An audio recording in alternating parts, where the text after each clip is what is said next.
বন্ধু ভিসা পাঠিয়েছ, তাই ভাবছি বিদেশ যাব, লেখাপড়া আর ভাল লাগছেন না। আরে না শোন, লেখাপড়া বাদ দেওয়া যাবে না। শিক্ষার কোনো বিকল্প নেই। যে জাতি যত বেশি শিক্ষিত সে জাতি তত বেশি উন্নত। পড়াশোনা কখনো ছাড়িস না, ধৈর্য ধরে লেখাপড়া কর, একদিন সফলতা আসবেই। এই যে ভাই চা, এই নে। ভাই ছোট ভাই ভাইকে ভুল শিক্ষা দিচ্ছেন কেন? কেন, কি ভুল শিক্ষা দিলাম? ঠিকই তো বলতেছি। ওই যে বললেন যে জাতি যত বেশি শিক্ষিত সে জাতি তত বেশি উন্নত। আমি মনে করি যে জাতি যত বেশি পরিশ্রমী সে জাতি তত বেশি উন্নত। এই কি কইলে? তুমি কি জ্ঞানী বুদ্ধিজীবীদের কথা ভুল ধরতে চাচ্ছ নাকি? না, আমি ভুল ধরতে চাচ্ছি না। আমার জ্ঞানে পরীক্ষিত ভাবে যেটা পাইছি আমি সেটাই বলতেছি। এই যেমন ধরেন আমার একটা বন্ধু লেখাপড়া শেষ করে হাবিল কাবিল শেষ করে ভার্সিটি শেষ করে বেকার ঘুরে বেড়াচ্ছে। ও জীবনের লক্ষ্য ও উন্নতি করবে, কিন্তু ও কোনো কম বেতনের চাকরি করবে না। ও সর্বনিম্ন লাখ টাকা বেতনের চাকরি করবে, ও সরকারি চাকরি করবে। এই আশায় লেখাপড়া শিখে ঘুরে বেড়াচ্ছে। কিন্তু আমি অশিক্ষিত মানুষ, চার দোকানদারি করে জমি কিনেছি, বাড়ি করেছি। প্রতিদিন আমার দোকানে আসবে, এক কাপ চা খাবে, বিস্কুট খাবে, আর এই কথা আমার শোনায় হয়ে যাবে যে তুই জীবনে কত উন্নতি করলি আর আমি কোনো উন্নতি করতে পারলাম না। অথচ কম বেতনে চাকরি করবে না, ও যে অলস এই কথাও বলবে না। ভাই আমার বন্ধুর কিছু সমস্যা আছে। কি সমস্যা একটু শোনেন। ও লেখাপড়া শেষ করেছে, ও কুমার চাকরি করবে না, দামি চাকরি করবে, এই জন্য শুয়ে বসে দিন কাটাচ্ছে। তাহলে কি ওর উন্নতি হবে? আজকে ও লেখাপড়া শিখেছে, এই লেখাপড়াটা যদি ও ব্যবসার ক্ষেত্রে কাজে লাগাই তাহলে কিন্তু ও উন্নতি করতে পারবে। ওর এই শিক্ষাটা যদি মাইঠো ক্ষেত্রে কাজে লাগাই, ও যদি শিক্ষিত মানুষে মাঠে চাষবাস করে তাও কিন্তু ওর উন্নতি হবে। আর ও যদি শিক্ষিত মানুষে একটা চার দোকানদারি করে তাও কিন্তু ওর উন্নতি হবে। কিন্তু এই পরিশ্রম গুলো করে না, কারণ শিক্ষা জাতির মেরুদণ্ড। যে জাতি যত বেশি শিক্ষিত সে জাতি তত বেশি উন্নত।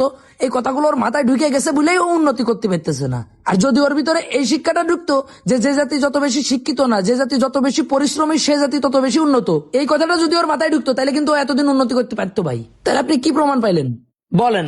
আচ্ছা তুমি কি বুঝাতে চাচ্ছ? তার মানে কি পড়াশোনার কোনো মূল্য নেই? পড়াশোনা করে কি মানুষের উন্নতি হয় না? ভাই এখানে লেখাপড়ার কথা আসতেছে না। উন্নতি করার পিছনে লেখাপড়ার কোনো অবদান নেই এটা বলতেছি না। অবদান থাকা নিয়ে না থাকা নিয়ে কোনো যাই আসে না। এর ভিতরে লেখাপড়ার কথা আসতেছে না। আপনি কি জানেন না এখনো অনেক কোটিপতি এখনো সই করতে পারে না, টিপ সই দিয়ে ব্যাংকের থেকে লাখ লাখ কোটি কোটি টাকা লেনদেন করে? কেন? তারা কি শিক্ষিত না? তারা বেশি শিক্ষিত না, তারা মেধাবী এবং পরিশ্রমী। তাই এখানে লেখাপড়া সাবজেক্ট না উন্নতি করার পিছনে। আর ভাই এই জন্য আমি বলতেছি যে লেখাপড়া না, পরিশ্রমী সাফল্যের চাবিকাঠি। ভাই দেখেছেন, ভাই যে কথাগুলো বললো একদম মনের মতন কথা। লেখাপড়া যা করেছি করেছি, এবার বিদেশ যে খেটে খাই। ভাই কি আমার কথা মাইন্ড করলেন নাকি? আরে না, মাইন্ড করবো কেন? তুমি তো ঠিকই বলেছো। ভাই আপনি শিক্ষিত মানুষে একটা কথা বলেছেন, আমি অশিক্ষিত মানুষেও কিন্তু একটা কথা বলেছি। আমার কথাও ফেলে দিলে হবে না ভাই। না, তোমার কথায় যুক্তি আছে। যুক্তি তো থাকবে। কষ্ট করে টাকা ইনকাম করি, জীবন সম্পর্কে প্রচুর অভিজ্ঞতা।